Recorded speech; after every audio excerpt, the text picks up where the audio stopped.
Good morning students. Girdhidas Mundra Bal Bharati माध्यमिक विद्यालय के यूट्यूब चैनल में आप सब बच्चों का एक बार फिर से स्वागत है। आज हम क्लास 4 हिंदी विषय में आगे के कुछ व्यंजन और लेंगे।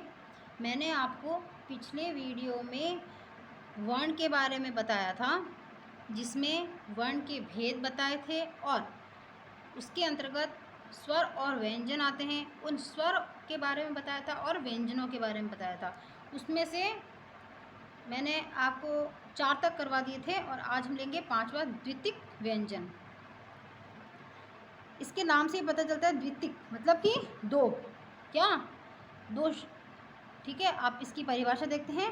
जब एक ही व्यंजन दो बार साथ साथ आए, क्या है, जब एक ही व्यंजन दो बार साथ साथ आए तो उसे द्वितीय व्यंजन कहते हैं। क्या कहते हैं? जब एक ही व्यंजन दो बार साथ साथ आए तो उसे द्वितीय व्यंजन कहते हैं। इसमें भी पहला व्यंजन स्वर रहित होता है और दूसरा व्यंजन स्वर सहित। इसमें पहला व्यंजन स्वर रहित होता है और दूसरा व्यंजन स्वर सहित होता है। एक रहित है और एक सहित है, जो कि क्या होता है, आपस में जुड़ा हुआ होता है। क्या होता है? जो कि आपस में जुड़ा हुआ होता है। ठीक है बच्चों, देखिए जैसे क, इसमें हलंत लिखा है, ठीक है, प्लस क, कक, क्या है, इन दोनों को मिलाने से क्या बन गया? कक।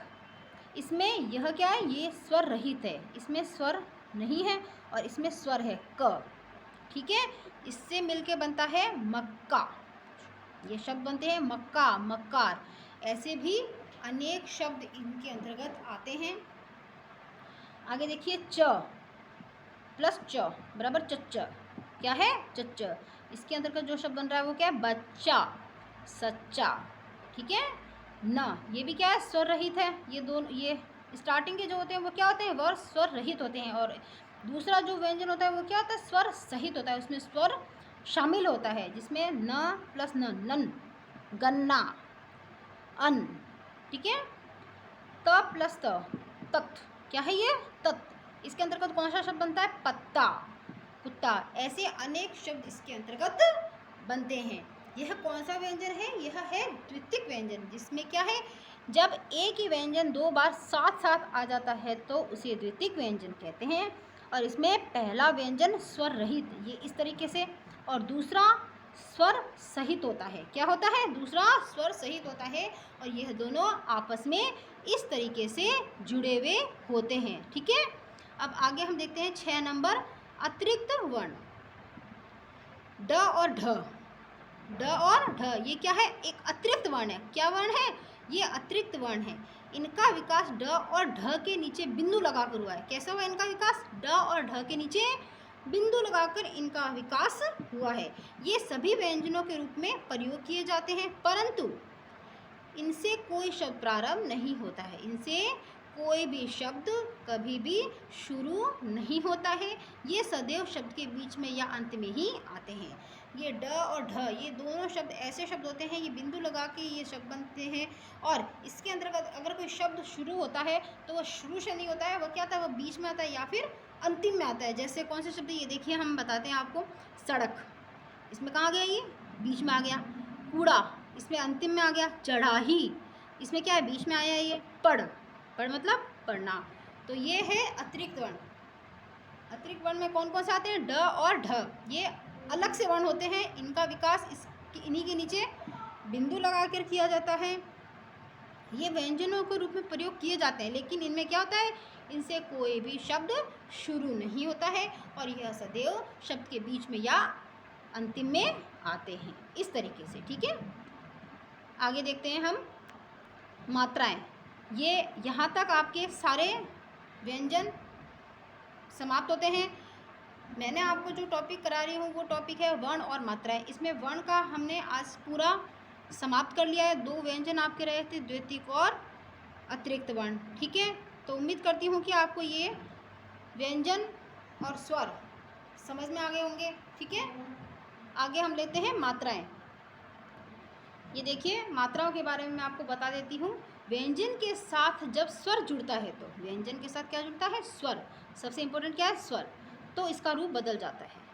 क्या होता है, व्यंजन के जब सब स्वर जुड़ता है, तो स्वर कौन से है, अ से अनार, आ से आम, ये सारे क्या है, ये स्वर है। और व्यंजन मैंने आपको बताया था क से लेकर श श्री तक क्या होते हैं, सब ये सब व्यंजन होते हैं। लेकिन व्यंजन के साथ जब स्वर जुड़ता है तो इसका रूप बदल जाता है, और बदले हुए इसी रूप को हम क्या कहते हैं, मात्राएं।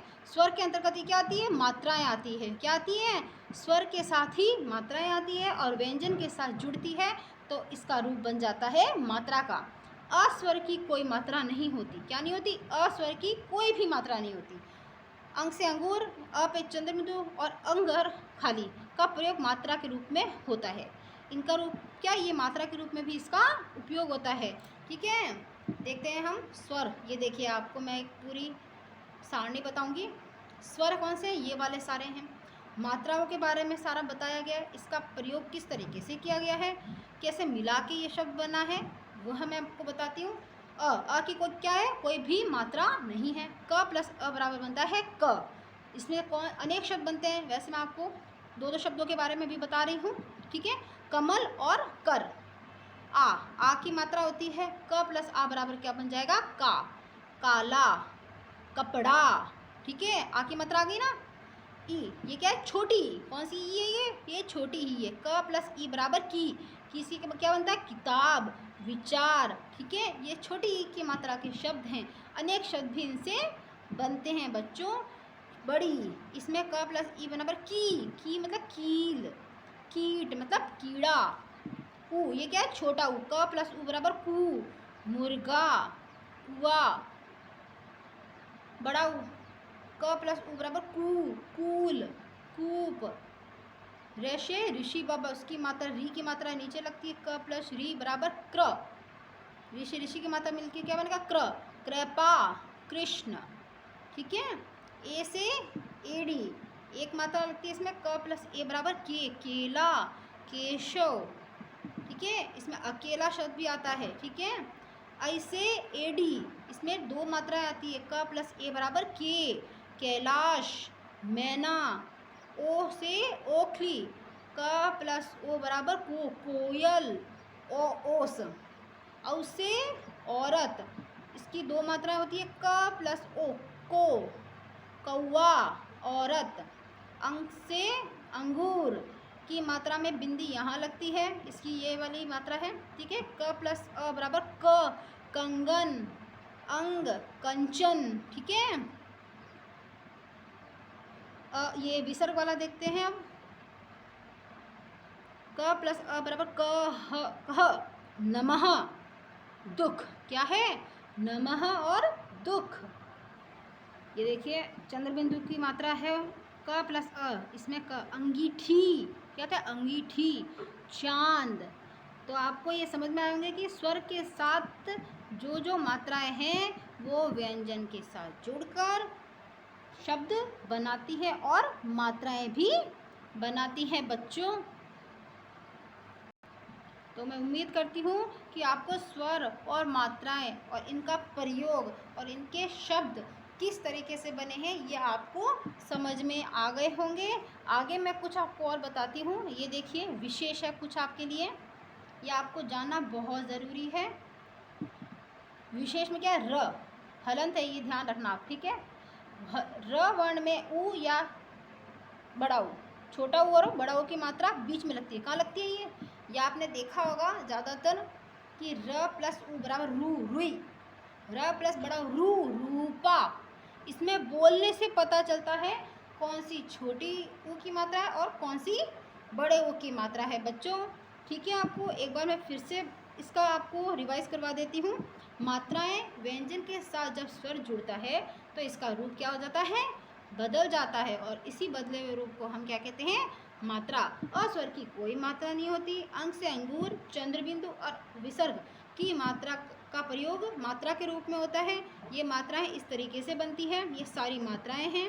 अ से अनार, आ से आम, छोटी से इमली, बड़ी ई से ईख, छोटा ऊ से उल्लू, बड़ा ऊ से ऊ, री से ऋषि बाबा, ए से एडी, ऐ से ऐनक, ओ से ओखली, औ से औरत, अंग से अंगूर और अंगर खाली। अंगर खाली के बाद एक चंद्रबिंदु का भी आता है, इसका प्रयोग भी मात्राओं के रूप में होता है और इसी तरीके से ये सारे प्रयोग होते हैं, इनको मिला के ये शब्द बनते हैं। या आपने बारहखड़ी सुनी होगी, इसी बारहखड़ी, ये भी बारहखड़ी इसी हिसाब से ही बनती है, ठीक है।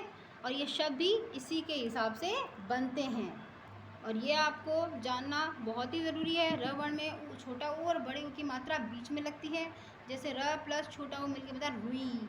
इससे अनेक शब्द भी बनते हैं, र प्लस बड़ा रू, रूपा। तो बच्चों, मैं उम्मीद करती हूँ कि आपको वर्ण और मात्रा का ये टॉपिक पूरा अच्छे से समझ में आ गया होगा। आप ये सारा वर्क अपनी कॉपी में करेंगे और इसको पूरा समझने का प्रयास करेंगे, ठीक है। और ये सारा कार्य आप अपनी कॉपी में करेंगे। ओके।